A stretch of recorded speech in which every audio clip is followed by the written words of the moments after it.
This is Tim Bryce with my column titled, Understanding Trump's Antagonists. As the Republican candidates shrink in size from 17 to 3, attention understandably focuses on the front-runner, businessman Donald Trump, a candidate depicted by the media as an outsider and threat to the Washington triad, meaning the press, lobbyists, and politicians. He is a legitimate threat to the political status quo where each member of the triad scratches the back of the other, thereby allowing each to prosper. This also explains why the press defends Secretary Hillary Clinton vigorously, because she is very much in tune with the Washington establishment and wants to keep the money machine rolling. Not surprising, Mr. Trump's popular rallies have suddenly become regular targets for protests from the far left bent on silencing the candidate and derailing his chances for winning the White House. Whereas Trump is a capitalist who believes in the U.S. Constitution, his critics are socialists who do not, and can best be described as anarchists. Now the liberal left and media liken Mr. Trump to a modern-day Hitler, but this is a very weak comparison. Hitler was known for suppressing the freedom of speech, even going so far as to burn books. This is certainly not Mr. Trump's policy, as he believes in the right to peaceful civil disobedience. The only group trying to suppress freedom of speech is the liberal left, who feels they are the only ones entitled to enjoy such freedom and nobody else, including Mr. Trump. Like Hitler, the left claims Mr. Trump is a racist due to his positions on illegal immigration and terrorism. The reality is, Trump believes in the rule of law, unlike his detractors. He considers our sovereignty and security is threatened simply because we refuse to enforce existing laws and secure our borders. The racist organization is, of course, a joke, as his business probably has every minority on his payroll. So, who is organizing the Trump pushback? It is much too organized to claim it is nothing but random individuals. Two organizations have been reported, MoveOn.org and Black Lives Matter, who have mobilized to support left-wing activities. The protesters themselves are simply naive pawns.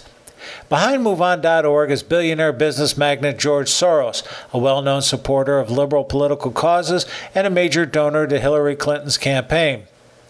Another major player among the antagonists is Bill Ayers, the former leader in the counterculture movement, who is best known for his 1960s radical activism. In 1969, he co-founded the Weather Underground, a self-described communist revolutionary group intent on overthrowing American imperialism. In the 60s and 70s, his group was responsible for bombing public buildings, including police stations, the U.S. Capitol building, and the Pentagon. This doesn't exactly sound like peaceful civil disobedience, does it?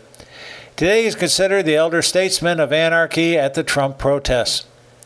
Mr. Trump's Democratic opponents also shoulder some blame for the agitators, Mrs. Clinton through her connection to George Soros, and Senator Bernie Sanders for his socialist supporters.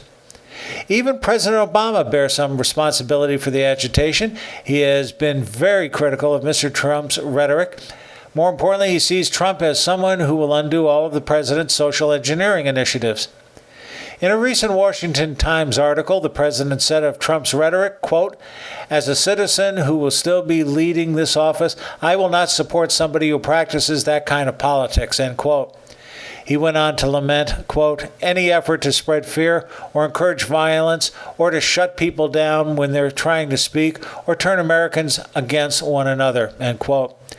However, as candidate Obama in 2008, he used some violent rhetoric of his own, saying to his supporters, quote, "I need you to go out and talk to your friends and talk to your neighbors.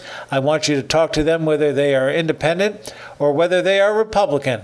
I want you to argue with them and get in their face," end quote. Just as Jimmy Carter begat Ronald Reagan, Barack Obama will beget Donald Trump. The incompetence of the incumbents is simply intolerable to the majority of Americans, thereby forcing the country to turn to an entirely different ideologue. And this is what concerns the president most, as well as the antagonists. The reality is, the louder Trump's opponents become, the more the country will take notice and get behind the GOP candidate. No, they will not derail the Trump train. They are only stoking the engine. Friends, keep the faith. This is Tim Bryce in Palm Harbor, Florida. Follow me on the internet at timbryce.com.